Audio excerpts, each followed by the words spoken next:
Hello and welcome back to the Organizational Excellence Podcast. This is Kevin Johnson of Leverage Consulting, and today I have a very important topic for you, and that is your 2020 goals. That's right, your 2020 plan for success, maybe even the plan for you to get the perfect vision in 2020. You like what I did with that? So I want to talk to you a little bit about creating your success plan for 2020. So this is an 8-step plan that I want you may want to actually listen to this more than once. And this is something that I think sometimes folks will put in 5 minutes of effort. And when you think about how much time you put into planning the perfect vacation or something like that, something that's very important to you. I know I've been on vacations where I would literally research things for hours, days, weeks. Anyone who knows me knows how much time I put into making sure my vacations go very well because I only get a few of them throughout the year. So when it comes to creating the business plan, the plan for success for your business, you need to think about investing some time.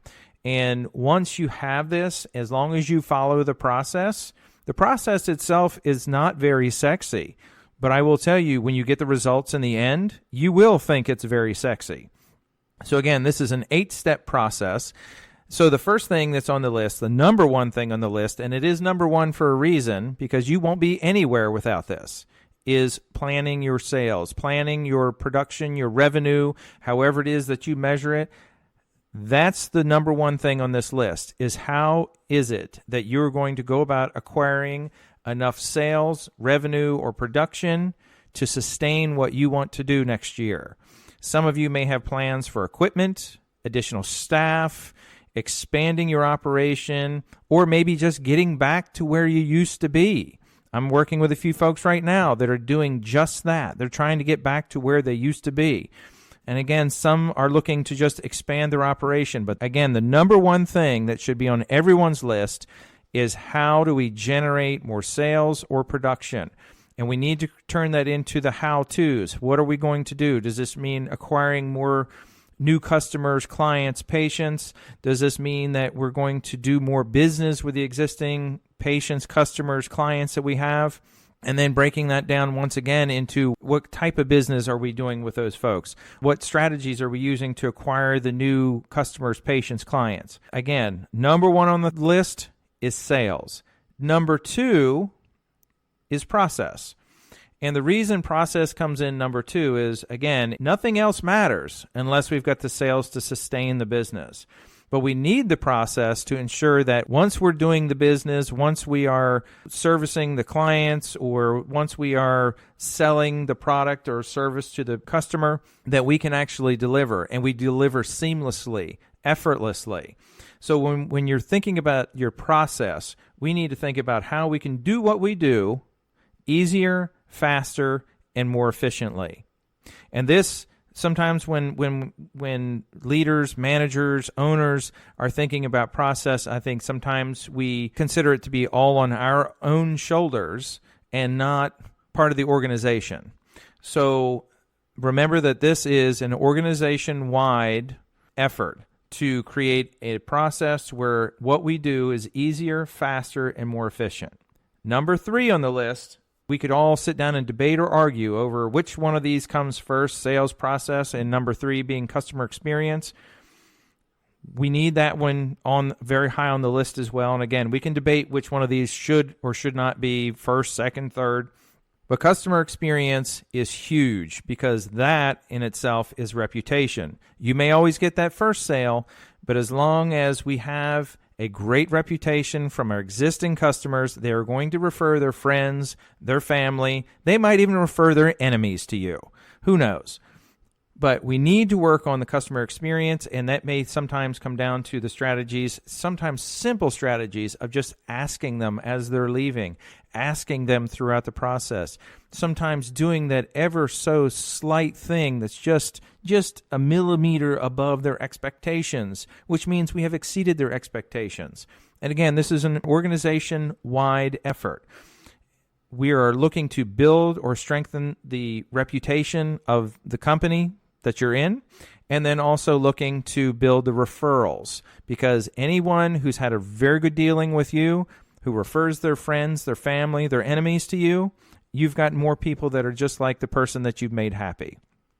Number 4 on the list is actually creating the plan that goes along with those goals. And yes, I'm sure you're seeing it everywhere else right now, but what are the SMART goals? Those SMART goals are specific, measurable, assignable, relevant, and time-based. That means when I break something down, I can say very specifically, let's just say you want more Google reviews for your business, that we want an additional 100 reviews by December 31st, which means we're going to break that down to a monthly goal. And then we start assigning that to individuals, meaning we're going to assign people the responsibility of training our team on how to even ask for the reviews, how to instigate our customers, our patients, our clients in terms of getting them to deliver those reviews to us. And again, this needs to be relevant. So we're making this relevant for the team as we're training, as we're showing them how to do these things. But those things need to be broken down into specific, measurable, assignable, relevant, time-based goals. The next one, which I could argue or debate that this one is also very high on the list, but we have to get through this process a little bit to get down to number 5, which is communication. That means we need to communicate these new goals and ideals to the rest of the team. We need to ensure that, A, they understand what the goals are, and then they need to understand how they fit into the goals, what their responsibility is with the goals, how they're involved in helping your business, your organization achieve those goals. Because if we don't communicate these things, these were just great ideas and thoughts that you had on a Sunday morning over your coffee. If we don't communicate these goals, they do not understand how they are involved. They just figure someone else is going to make it happen.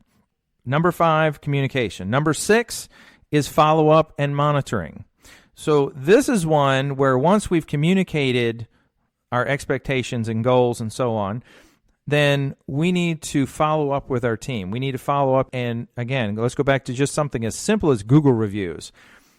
We've done the training. We've given them the script. We've given them the tool to instigate getting those reviews. Now the question is it being implemented on a daily basis? Is it something that they're doing seamlessly? Or are they encountering some type of obstacle? Well, I can't get the program to work on this computer.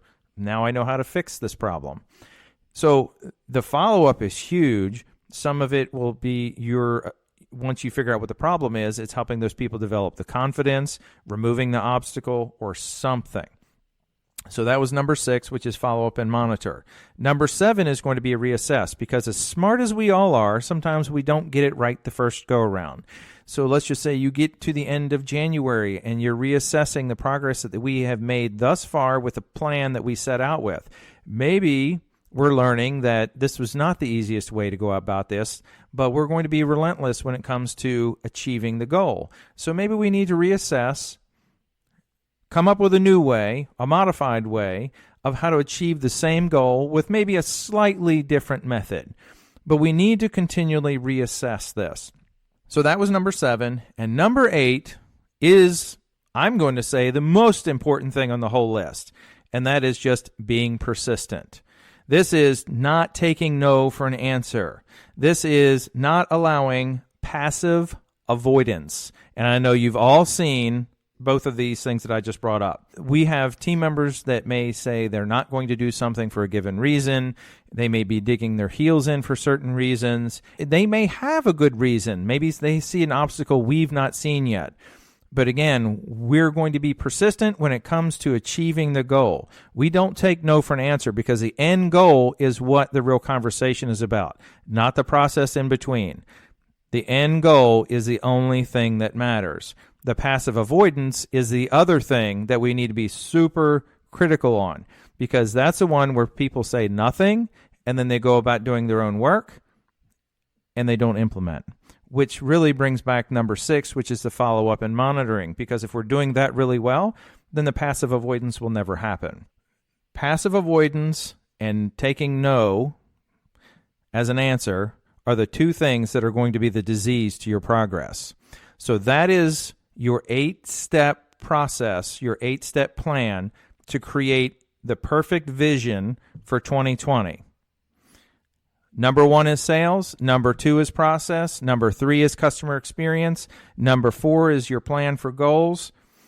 Number 5 is communication. Number 6 is your follow-up and monitoring. Number 7 is reassessing. And number 8 is a persistence, because we're never going to give up.